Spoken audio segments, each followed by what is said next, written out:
उम्मीद करता हूँ आप सभी अच्छे होंगे।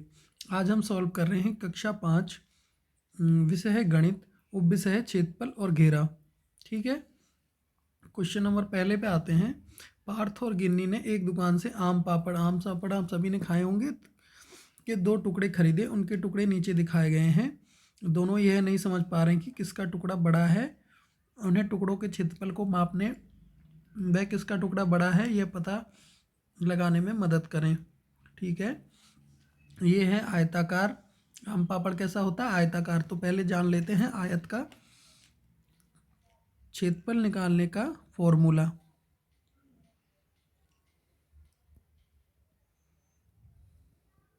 लंबाई गुणे चौड़ाई।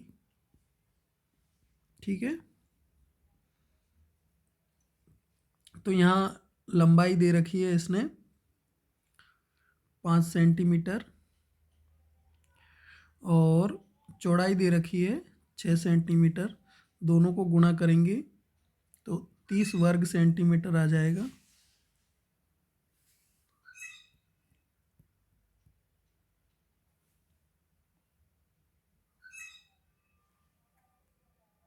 पार्थ की जो आम पापड़ है वो 30 वर्ग सेंटीमीटर। ठीक है, अब देखेंगे हम गिन्नी का टुकड़ा, तो वही फॉर्मूला यहाँ लगाएंगे। लंबाई 3, चौड़ाई 11, टोटल हो जाएगा 33 सेंटीमीटर। ठीक है, तो देखेंगे आप डिफरेंस। पार्थ का टुकड़ा है 30, गिन्नी का है 33। तो बड़ा किसका हुआ? गिन्नी का। ठीक है, सबको आंसर पता चल गया कैसे? फॉर्मूला आप एक बार फिर से देख लें। लंबाई गुणा चौड़ाई। अरबाज ने अपनी रसोई के फर्श पर हरी वर्गाकार टाइलें लगवाने की सोची। टाइलों का हर किनारा 10 सेंटीमीटर लंबा है। उसकी रसोई की टाइलें 220 सेंटीमीटर और चौड़ाई 180 सेंटीमीटर है, तो उसे कितनी टाइलों की ज़रूरत होगी? ठीक है, चलो देखते हैं।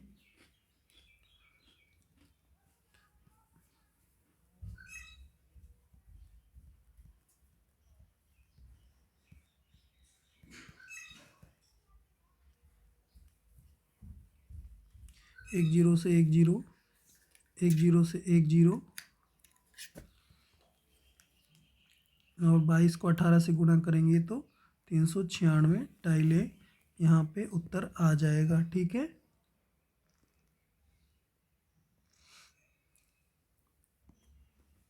तो यहाँ लिख देंगे 396 टाइलों की ज़रूरत होगी। ठीक है, चलो अब नेक्स्ट क्वेश्चन पे बढ़ते हैं। एक वर्गाकार बगीचे की बाड़ की लंबाई 20 मीटर है, तो बगीचे का एक किनारा कितना लंबा होगा? ठीक है, चलो तो यहाँ पे वर्गाकार बगीचा। ठीक है, तो वर्गाकार बगीचा यहाँ दे रखा है। पहले तो देख लेते हैं वर्ग का परिमाप कैसे निकलेगा। ठीक है, वर्ग का परिमाप निकालने का मैं सूत्र आपको बता देता हूँ।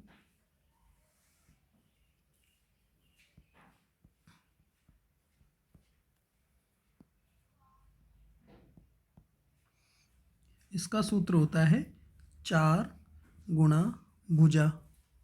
ठीक है, एक वर्गाकार बगीचा दे रखा है, इस तरीके का बगीचा है। ठीक है, चलो तो वो कितना टोटल कितना दे रखा है? 20 सेंटीमीटर। ठीक है, चलो अब निकाल लेते हैं। उसका एक भुजा हाँ यहाँ आपको निकालना, एक किनारा। तो 20 में 4 का यहाँ भाग दे देंगे। ठीक है, भुजा या एक किनारा, तो 5 मीटर उत्तर आपका आ जाएगा। समझ गए ना? समझे कि नहीं समझ गए? यहाँ पे 5 कैसे आया? क्योंकि वर्गाकार एक बगीचा है, बगीचे का पूरा जो वो है वो 20 सेंटीमीटर है और अपने को एक हिस्सा, एक किनारा देखना है। ठीक है, तो एक किनारा यहाँ पे मैंने सूत्र आपको बता ही दिया था यहाँ पे। ठीक है, 4 गुना भुजा, तो पूरा है 20, 20 में 4 का भाग दे देंगे तो 5 यहाँ उत्तर आ जाएगा। तो कितना लंबा है?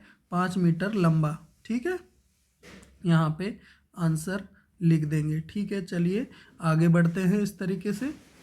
आगे क्वेश्चन पढ़ते हैं। 20 सेंटीमीटर लंबी एक पतली तार से एक आयत बनाई गई। यदि आयत की चौड़ाई 4 सेंटीमीटर है, उसकी लंबाई कितनी होगी? ठीक है, चलिए देखते हैं, आगे बढ़ते हैं। चलिए तो यहाँ आयत का परिमाप निकालने का मैं आपको सूत्र बता दूं।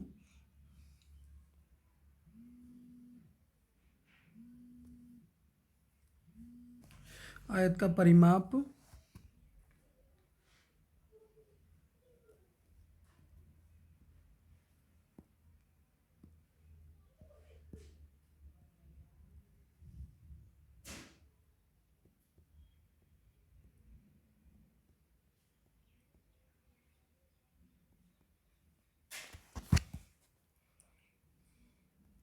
दो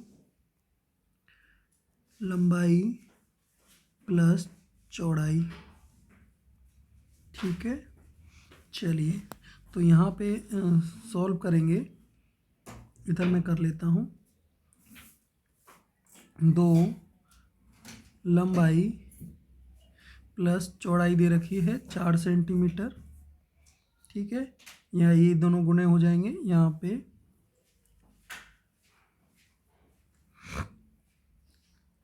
बराबर 20, तो 20/2 माइनस 4 बराबर 6।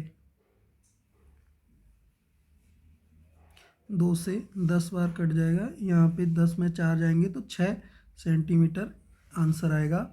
तो यहाँ पे उसकी लंबाई कितनी होगी? 6 सेंटीमीटर। ठीक है, चलिए आगे बढ़ते हैं। एक चौकोर कैरम बोर्ड का परिमाप 320 सेंटीमीटर है, तो उसका क्षेत्रफल कितना होगा? चलिए देख लेते हैं। यहाँ पे करेंगे तो ये मैंने बताया था ना वर्ग का परिमाप, वही फॉर्मूला यहाँ पे भी लगेगा। 4 गुना भुजा, तो यहाँ पे भुजा है 320, 320 में 4 का भाग दे देंगे। 4 से ये कट जाएगा, 4 अट्ठे 32, 0 का 0। ठीक है, तो ये 80 सेंटीमीटर यहाँ आ जाएगा। अब यहाँ पूछा है कैरम का क्षेत्रफल, तो क्षेत्रफल वर्ग है। कैरम किस टाइप का होता है? इस तरीके का। ठीक है, तो यहाँ पे क्षेत्रफल के लिए मैं सूत्र बता रहा हूँ, भुजा गुना भुजा। ठीक है, यहाँ आ गया 80, 80 गुणे 80 करना है। ठीक है, चलिए कैसे करेंगे? डबल जीरो के लिए यहाँ डबल जीरो, और 8 अट्टे कितना होता है?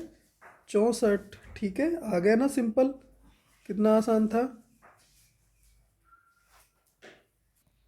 6400 वर्ग सेंटीमीटर। अब वर्ग सेंटीमीटर क्यों लिखा है? क्योंकि क्षेत्रफल हमेशा वर्ग सेंटीमीटर में ही आता है।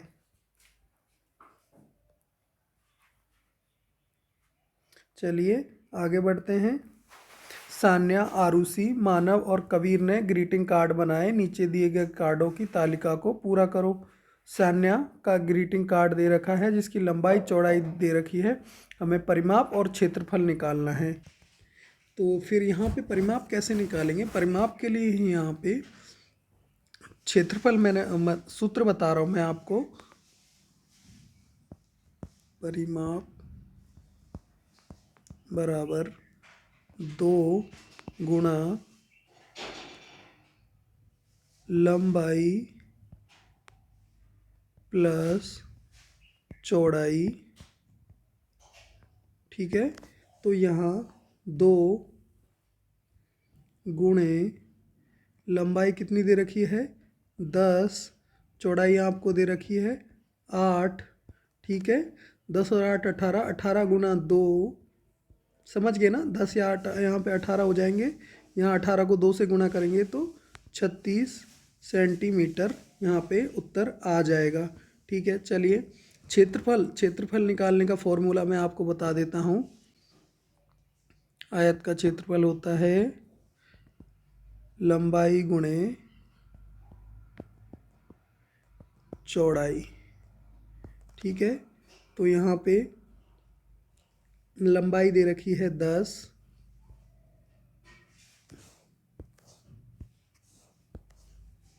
10 गुणे 8 बराबर 80 वर्ग सेंटीमीटर। ठीक है, आगे बढ़ते हैं। मानव का जो ग्रीटिंग कार्ड है उसकी लंबाई दे रखी है यहाँ पे, चौड़ाई हमें ज्ञात करनी है, परिमाप दे रखा है और क्षेत्रफल भी हमें ज्ञात करना है। चलिए देखते हैं कैसे करना है। परिमाप यहाँ दे रखा है, यानी कि ये 44 है। 44 को यानी कि 44 को जब 4 से भाग देंगे तो एक भुजा 11 सेंटीमीटर की आपके सामने दे रखी है, तो चौड़ाई भी 11 सेंटीमीटर यहाँ पे आ जाएगी। आज समझिए ना कैसे आएगी। पूरा परिमाप यानी कि होल टोटल 44 इसमें आया है, 44 इसका परिमाप है। तो यहाँ पे एक भुजा निकालेंगे, 4 का भाग देंगे, 4 भुजाएं हैं तो 44 बना है, एक भुजा होगी तो 11 बनेगा। ठीक है, समझ गए ना सब। चलिए क्षेत्रफल निकालने के लिए भुजा गुणा भुजा होता है, तो 11 गुणे 11 यानी कि 121 सेंटीमीटर यहाँ पे वर्ग सेंटीमीटर, माफ़ कीजिए, यहाँ पे उत्तर आ जाएगा। ठीक है, वर्ग सेंटीमीटर नहीं भूलें लिखना।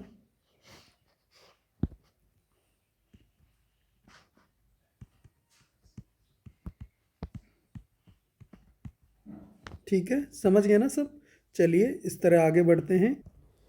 यहाँ लंबाई हमें को या अगर चौड़ाई से गुणा करेंगे तो 80 लाना है, तो कितना 80 के लिए क्या करना पड़ेगा, यहाँ पे 10 गुणे 8 करेंगे तो ही तो 80 आएगा। ठीक है, और अगर परिमाप ज्ञात करना है तो इसको 4 गुना कर देंगे तो कितना हो जाएगा। चलिए देखते हैं कितना होगा। चलिए इसी तरह मैंने ये सूत्र आपको परिमाप का ऊपर बताया था ना, लंबाई और चौड़ाई हमें मिल चुकी है, तो परिमाप के लिए क्या करना है, 2 गुणा लंबाई जो है 10 और चौड़ाई जो है वो है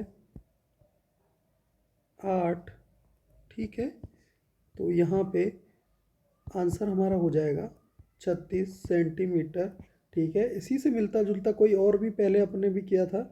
चलो सान्या और आरुषि, ये दोनों के कार्ड कुछ एक जैसे नहीं लग रहे हैं आपको। चलो लंबाई 10 चौड़ाई 8 दोनों की, परिमाप भी 36 आया, क्षेत्रफल भी समान आया। चलिए अब आगे बढ़ते हैं। कबीर का कार्ड है, उसमें लंबाई चौड़ाई नहीं दे रखी है, परिमाप और क्षेत्रफल दे रखा है। चलिए कैसे सॉल्व करेंगे इसको देख। तो यहाँ पे जो देख सकते हैं अपन, क्षेत्रफल है वो कैसे कितना अपने लंबाई गुणा चौड़ाई किया होगा। ठीक है, तो ये क्षेत्रफल आया है, तो यहाँ पे 10 गुणा 10 किया होगा, तो यहाँ पे जो क्षेत्रफल है वो 100 आया होगा। ठीक है, अगर परिमाप को भी देखा जाए तो ये परिमाप है, अगर प्रत्येक 10-10 होगा 10-10 तो ही तो ये 40 होगा ना। समझ गए ना, बहुत आसान था। 10-10-10-10-10 टोटल 40 और लंबाई गुणा चौड़ाई, तो यहाँ पे वर्ग, ये मतलब क्षेत्रफल 100 वर्ग सेंटीमीटर आंसर हो गया। चलिए, और नीचे क्वेश्चन नंबर 4 दे रखा है, यदि आपको तालिका में दी गई चीज़ों का क्षेत्रफल निकालना हो तो कौन सी इकाई को चुनोगे। उपयुक्त कॉलम में सही का निशान लगाओ। रुमाल वर्ग में नहीं, किलोमीटर में बिल्कुल नहीं, तो यहाँ सेंटीमीटर में आ गया। साड़ी वर्ग में सेंटीमीटर में जी नहीं, सेंटीमीटर बहुत छोटा माप हो जाता है, साड़ी के लिए बहुत मुश्किल है। किलोमीटर भी नहीं कहेंगे, किलोमीटर लंबी साड़ी नहीं होती है, तो सही उत्तर होगा मीटर। ठीक है, आगे तुम्हारी किताब का पन्ना, जी हाँ किताब का पन्ना, सेंटीमीटर। स्कूल की ज़मीन, स्कूल की ज़मीन के लिए क्या लिखेंगे, स्कूल की ज़मीन यहाँ पे वर्ग मीटर, एक शहर की कुल ज़मीन किलोमीटर, कक्षा का दरवाज़ा वर्ग मीटर, कुर्सी का आसन सेंटीमीटर, श्यामपट्ट वर्ग मीटर, भारत का झंडा मीटर, जिस जमीन कोई नदी बहती हो वो कई किलोमीटर तक बह सकती है, ठीक है, किलोमीटर। चलिए आगे बढ़ते हैं। चलिए अब यहाँ देखते हैं, एक प्रश्न दे रखा है बैंक की पासबुक को पहले पृष्ठ को देखें, आपको निम्नलिखित में से कौन सी जानकारी मिली होगी। ग्राहक का नाम यहाँ लिख देंगे, आपका नाम जो भी है, ठीक है। और ये मैं एग्जांपल के लिए ABCD लिख रहा हूँ। खाता संख्या, यहाँ पे जो आपका अकाउंट नंबर है, आपका अकाउंट नंबर यहाँ लिख देना है। आप पासबुक देखेंगे उसमें मिल जाएगा। बैंक का नाम जैसे मेरे पास है कॉरपोरेशन बैंक, ठीक है।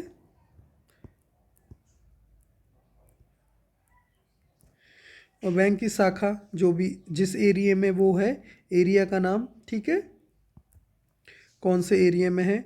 यहाँ पे MICR कोड होता है, वो 9 अंकों का होता है, वो आपको यहाँ पे डालना है, ठीक है। 1 से 2 3 4 5 6 7 8 9 अंकों का, ठीक है। IFSC कोड डालना है, जैसे इधर कॉरपोरेशन बैंक का बात करेंगे तो यहाँ पे, ठीक है, ऐसे लिखा होता है। फिर 11 डिजिट तक आपको यहाँ पे डालना है, ठीक है।